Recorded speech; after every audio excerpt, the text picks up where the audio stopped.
कागज के दो पंख लेके उड़ा चला जाए रे, जहाँ नहीं जाना था ये वही चला है रे।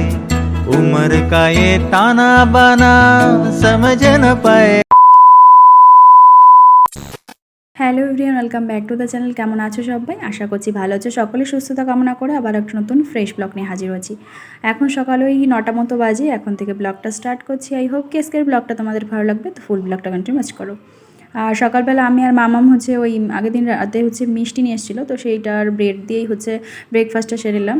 তো তারপর এখন স্নান করেও চলে এসেছি। আজকে একটু শ্যাম্পু ট্যাম্পু করা হচ্ছে, একদমই চুলটা ভিজে। আর মামামকে ডাকছি স্নান করানোর জন্য, তো তো কিছুতেই আসবে না, এখন খেলায় মত্ত, তো সেই জন্য আর মুড নেই।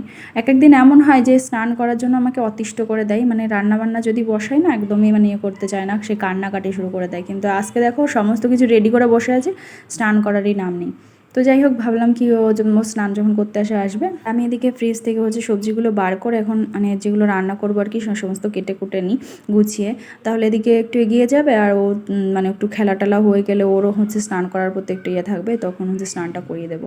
তো এদিকে হচ্ছে রান্নাও মানে বসিয়ে দিয়েছি। এদিকে ডিম রান্না করব, তো সেই জন্য আলুগুলো ভেজে নিলাম, আর এদিকে ডিমটা সেদ্ধ করে নিয়েছি।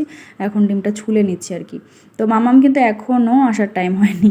ও জানো তো, ওর জল একবার মানে গরম জলে স্নানটা করে, তো গরম জল একবার ঠান্ডা হয়ে গেছে, তো তারপর হচ্ছে আবার গরম করতে হয়েছে আর কি। দুদিন আগের একটা ব্লগ দিয়েছিলাম, সেখানে একটা বোনও কমেন্ট করেছিল যে আমি হচ্ছে আর মামাম কি থাকি বাড়িতে। আসলে কি বলতো, আমরা তো মানে আমার হাজব্যান্ডের কর্মসূত্রে বাইরে থাকি, তো সেখানে হচ্ছে আমরা তিনজনেই থাকি আর বাড়িতে সবাই আছে। তো আমাদের বাড়ি এখান থেকে অনেকটাই দূর, প্রায় 2 দিন লেগে যায় যেতে। তো এখানে আমরা মানে তিনজনেই থাকি আর বাড়িতে সবাই আছে আর কি। তো ওদিকে হচ্ছে ডিমটা হচ্ছে ভাজা হয়ে গেছে, ডিম টিম তুলে নিয়ে এখন হচ্ছে মানে যে ওর মশলা টশলা দিয়ে সমস্ত কিছু কষিয়ে এখন মানে ফুটতে দেবো। আর ওই ফাঁকে হচ্ছে মামামকে এখন ধরে বোধে যে হোক করেই মানে স্নান করাতে নিয়ে গেছিলাম, জানো তো। নাহলে কিছুতেই যাবে না, কয়দিন ধরে এরকমই হচ্ছে ওর, কিছুতেই স্নান করতে যাবে না। তো যাই হোক, ওকে স্নান টান করে দেখো নিয়ে এসছে। এখন হচ্ছে ম্যাডাম টিভি দেখবে, মানে কার্টুন চালিয়ে দিতে হবে। তো রিমোট তো চালাতে পারে না, তো বারবার ওই মানে ভাবছি কি ব্যাটারিটা নেই আর কি, তো বারবার হাতে একটু মেরে মেরে চালাচ্ছে। তো যাই হোক, ওকে এখন ফ্রেশ ট্রেশ করিয়ে রেডি করে দিচ্ছি। এখন হচ্ছে যা পারে করুক, আমি ওদিকে রান্নাটা করে আসি। তো ওদিকে হচ্ছে মামামকে রেডি করতে করতে দেখো আমার হচ্ছে ডিমটাও হয়ে গেছিলো। তো এখন মানে ঢেলে নিলাম, আর ওদিকে ভাতটাও হয়ে গেছে, মানে একসাথে বসিয়ে দিয়ে চলে গেছিলাম। তো ভাতটাও এখন উপর দিয়ে নিচ্ছি, আর বাকি হচ্ছে পটলের তরকারি করব। তো পটলের তরকারি করতে না একটু লেটই হয়, মানে পটলগুলো ভালো করে ভাজতে হয়, তো সেগুলো এখন ভেজে টেজে নিচ্ছি। আর আজকে খুব তাড়াতাড়ি জানো তো তুষার চলে এসেছিলো অফিস থেকে, ভাবতেই পারিনি এত তাড়াতাড়ি চলে আসবে।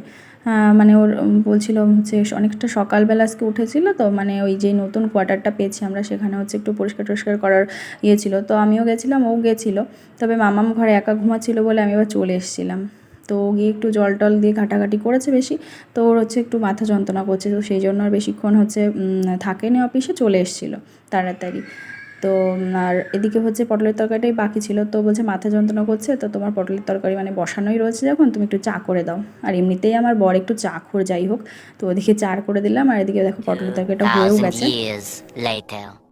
এখন সন্ধ্যাবেলা হচ্ছে তুষারকেই চা করে দিলাম, একটু দুধ চা। আর হচ্ছে আমি আর আজকে চাটা খাবো না, এমনিতে একটু গরম পড়েছে না, চাটা খেতে আর ভালোই লাগছে না।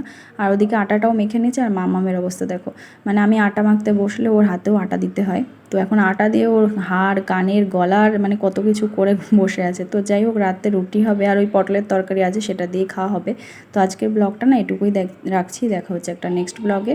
ততক্ষণের জন্য ভালো থেকো, সুস্থ থাকো। আজকের ব্লগটা কেমন লাগলো অবশ্যই কমেন্ট করে জানিও। যদি ফেসবুক পেজ থেকে দেখে থাকো অবশ্যই পেজটাকে ফলো করো।